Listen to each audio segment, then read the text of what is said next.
धेरैको प्रतीक्षापछि धेरै लामो समयको रस्साकसी खोजे जस्तो कोच नेपाल क्रिकेट संघले पायो। क्यानले केही दिन अगाडि मात्रै नियुक्ति गर्यो नयाँ प्रशिक्षक स्टुअर्ट ल।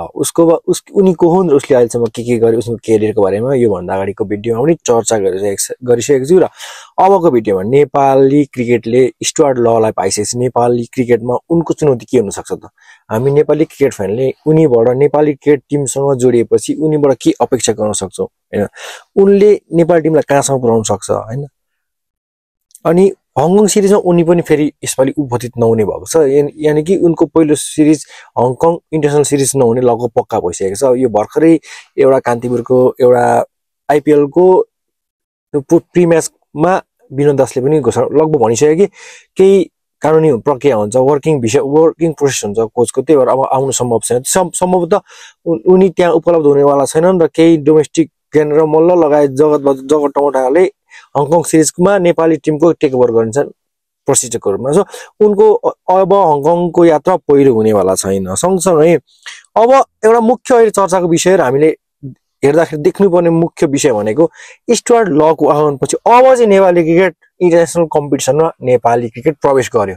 नेपाली क्रिकेटको युग चाहिँ अब इन्टरनेसनल जति पनि ठुल्ठुलो नामहरू छ नि त्यो लेभलको प्रतिस्पर्धामा नेपाल अब चाहिँ उत्रियो। कसरी भन्नुहुन्छ होला? योभन्दा अगाडि वर्ल्ड कप त खेलिसकेको लाग्न सक्छ तपाईँलाई हो, तर आजसम्म हेरौँ नेपालले आजसम्म भनौँ न यो सब कन्टिनेन्टल हुन्छ नि, यो भारत, पाकिस्तान, बङ्गलादेश, श्रीलङ्का, अफगानिस्तान यो वरिपरि फेरि दुबई, ओमनसँग मात्रै कम्पिटिसन गरिरहेको थियो र यहाँसम्म कि जब हाम्रो माइन्डसेट पनि त्यस्तै थियो। हामी यही विदेशी प्रशिक्षक ल्याउँथ्यौँ तर इन्डियन मुलुक हो, मोन्टी देसाई अनि देव वाटर अस्ट्रेलियन भन्यो, फुबुदो दशनायक हामीले क्यानाडाको भन्यौँ तर यिनीहरू सबैजना श्रीलङ्का मुलुकका थिए। भनेको मतलब हाम्रो क्रिकेट फेरि यही साउथ एसियाकै देशहरूको वरिपरि घुमिरहेको थियो क्या। सो हाम्रो माइन्डसेट पनि त्यो लेभलको थिएन जुन हामी इन्टरनेसनल कम्पिटिसनमा हामीले भाग लिएर तिनीहरूलाई कम्पिट गर्ने हाम्रो मेन्टालिटी पनि तयार भइसकेको थिएन कि यस्तै हामी साउथ एसियनहरूको मेन्टालिटी कस्तो छ सबैलाई देखेको कुरा हो। र हामीले साउथ अफ्रिका, इङ्ल्यान्ड, अस्ट्रेलियाहरूको लेभलको प्रदर्शन गर्नु चाहिँ निकै परको कुरा हो। तर अब अस्ट्रेलियन मुलुकको उनले एसोसिएट टिमसँग उनी एसोसिएट भइसकेका छन् र एसोसिएट टिम भर्खरै अमेरिकालाई नेक्स्ट लेभल पुर्याइसकेका छन्। उनको माइन्डसेट त्यहाँबाट देख्न सकिन्छ। सँगसँगै श्रीलङ्कालाई नि कोच गरिसके, अफगानिस्तानको पनि टेक ओभर गरे होइन, वेस्ट इन्डिजलाई नि गरिसके। त्यसको मतलब उनलेको आगमनले नेपालीको माइन्डसेट पनि चेन्ज हुनेवाला छ। अब चाहिँ नेपाली क्रिकेट नेक्स्ट युगमा प्रवेश गर्यो भन्दा फरक पर्दैन। सो तपाईँहरू यसमा एग्री हुनुहुन्छ या हुनुहुन्न आफ्नो राय चाहिँ कमेन्टमा व्यक्त गर्नुहोला। सो अब कुरा गरौँ न्युको स्टुअर्ट लको आगमन पछि हामी नेपाली क्रिकेटले के परिवर्तन देख्न सकिन्छ त? तीनवटा कुरा म यसमा भन्नेवाला छु। स्टुअर्ट लको आगमन पछि हामीले तीनवटा कुरा चाहिँ परिवर्तन देख्छौँ नेपाली क्रिकेटमा अबको दिनमा। सो पहिलो कुरा गरौँ, नेपालमा अहिले एउटै टिम छ जो T20 पनि खेल्छ, ओडिआई पनि खेल्छ हो। मेन कुरा भनेको T20 र ओडिआईमा नेपाली टिमले डिफ्रेन्ट टिम पाउन सक्छ अब हामीले देख्छौँ नि, किनकि यिनी अस्ट्रेलिया खेलाडी हो नि। अस्ट्रेलियाको हामीले योभन्दा अगाडि भिडियो नि केही चर्चा गरेको छु मैले। अस्ट्रेलियाको देशको टिमहरू यसरी नै खेल्छ, टेस्टमा कुनै पनि खेलाडी राम्रो खेल्यो भन्दैमा T20मा त्यही ओडिआईमा त्यही टेस्ट त्यही खेल्दैन। हरेक टिममा नयाँ खेलाडीहरू देखिरहेको छ। यसकै केही समय विराट कोहलीसँग विवाद भएको साम कोस्टा के भन्ने एकजना खेलाडी थियो जो 19 इयर्सको होइन, उसको आगमन अनि प्याट कमिन्सलाई रेस्ट, डेभिड वार्नर टिमबाट आउट, स्टिभ स्मिथ आउट, यस्तो चिजले देखिन्छ नेपाली टिमले अब T20 र ओडिआईमा डिफ्रेन्ट फर्मेटको लागि डिफ्रेन्ट टिम पाउने लगभग पक्का जस्तै छ। अर्को चिज हामी भन्छौँ जहिले पनि हामी हारेपछि वी आर लर्निङ, हामी सिक्दैछौँ, यो हाम्रो लागि सिक्यो, हामी सिक्न आएको हो। यो चिज पनि अब परिवर्तन हुन्छ हुनैपर्छ, किनकि अस्ट्रेलियन क्रिकेट कल्चरमा यो छैन कि हामी हारेपछि हामी लर्निङ भन्ने त्यो माइन्डसेट अस्ट्रेलियन क्रिकेट कल्चरमा छैन। यसको मतलब नेपाली क्रिकेट कल्चरमा पनि अब यो हारेपछि वी आर लर्निङ भनेर एक्सक्युज गर्ने कल्चर चाहिँ हराउनुपर्छ र हराउनेवाला छ स्टुअर्ट लको एरामा।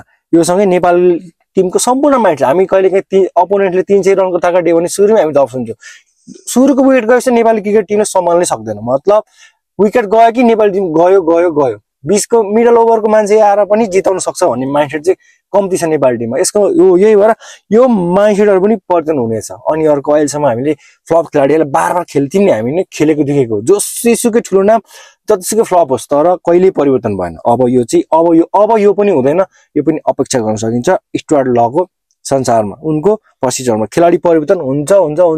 अघिल्लो गेममा राम्रो गर्यो होइन, नेक्स्ट गेममा फेरि चान्स पाउँछ यदि क्यानले हस्तक्षेप गरेन भने। हस्तक्षेप गर्यो भने त फेरि त्यो स्टुअर्ट ल अमेरिकामा जस्तै बर्खा त्यहाँ बस्छन् या उसले छोडेर जान्छ नपाए पनि।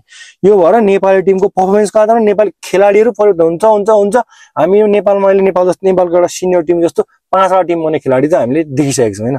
सो भएर यो 3वटा परिवर्तन T20 र ODI different format different team mindset change लर्निङबाट अब we are learning with earning learning with winning खेलाडीको परिवर्तन एकर्डिङ टु देयर पर्फर्मेन्स। यो चिजहरू 3वटा परिवर्तन हामीले देख्छौँ स्टुअर्ट ल एरामा। त्यसपछि अब उनको 3वटा चुनौतीको कुरा गर्न चाहन्छु म यस भिडियोमा अन्तिममा।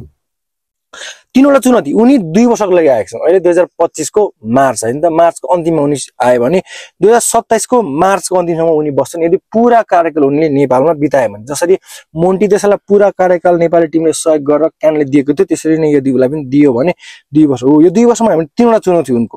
नेपाल खराब लयमा छ अहिले नेपाली टिम इन्टरनेसनल क्रिकेटमा।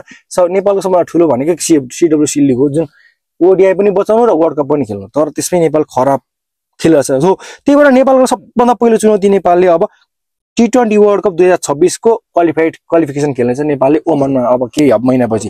त्यो मेन चुनौती हुन सबभन्दा पहिला स्टुअर्ट लको लागि जहाँबाट 8वटा टिम मध्ये 3वटा टिम टप 3 टिमले वर्ल्ड कपमा छानिनेछ। त्यहाँ पहिलोचोटि दोस्रोचोटि रेगुलर छान्ने हो भने उनले पनि सफल बन्न सक्छन् हो। यो उनको पहिलो चुनौती हो 2026 को T20I वर्ल्ड कपको लागि क्वालिफाइड हुनु। अर्को कुरा एसिया कप सेलेक्सन। अब यस 2025 को केही महिनापछि T20 फर्मेटमा एसिया कप हुँदैछ र 2027 को वर्ल्ड कप भन्दा अगाडि फेरि एउटा वर्ल्ड कप हुनेवाला छ, एसिया कप हुनेवाला छ चाँडै नै हो। 2 वर्षको कार्यकालभित्र पर्ने भएकोले त्यो भन्दा अगाडि नै एसिया कपको लागि छनौट हुनुको लागि नै 2026 मा लगभग खेल्न सक्छ क्वालिफायर। त्यसमा पनि एसिया कपमा छनौट हुनु उनको लागि चुनौती हो हैन। पाकिस्तान भारत अनि श्रीलङ्का बङ्गलादेश अफगानिस्तानमा खेल्न पाउनु ठुलो हो नेपालको लागि वर्ल्ड कप भन्दा पनि। यो दोस्रो चुनौती भयो। तेस्रो चुनौतीको कुरा गर्न चाहन्छ CWC लिगमा नेपाल अहिले खराब फर्ममा छ। यो CWC लिग नेपालको लागि धेरै महत्त्वपूर्ण छ किनकि नेपालसँग ODI स्ट्याटस लास्ट इयर पनि धन्नै गइसकेको तर बचायो। अब फेरि ODI स्ट्याटस बचाउनु नेपालको लागि चुनौती भयो। ODI सँगसँगै वर्ल्ड कप 2027 को लागि ODI वर्ल्ड कपको लागि ग्लोबल क्वालिफिकेसनमा जानु पर्यो। त्यो पनि चुनौती हो। यो भन्दा अगाडि नेपालले खेलेको छ त्यहाँ, त्यो पनि खेल्नुको लागि चुनौती हो भने 2027 मा 2वटा टेस्ट टिम बनाउने भन्ने कुरा आइरहेछ ICC ले हो। अब उनको नेतृत्वमा यदि टेस्ट स्ट्याटस पनि पायो भने उनी नेपालको सर्वकालीन सफल कोच हुनेमा द्विमत छैन। सँगसँगै 2027 को वर्ल्ड कप क्वालिफाइड त मैले कुरा गरिहालेँ हैन। सो यसरी उनीहरुको मैले यो भिडियोमा उनले आएपछि नेपाली टिम हुन सक्ने परिवर्तनको कुरा गरे। उनको लागि के छ चुनौती त्यो पनि कुरा गर्न सक्छु। नेपाली टिममा अब धेरै परिवर्तन हुनेवाला छ र नेपाली टिम दोस्रो युगमा र इन्टरनेसनल कम्पिटिसन अब चाहिँ उद्रियो। तपाईलाई के लाग्यो आजको भिडियो कस्तो लाग्यो सहमत हुनुहुन्छ भने आफ्नो राय कमेन्टमा व्यक्त गर्दै मेरो च्यानललाई सब्स्क्राइब गर्न भने नभुल्नु होला। धन्यवाद।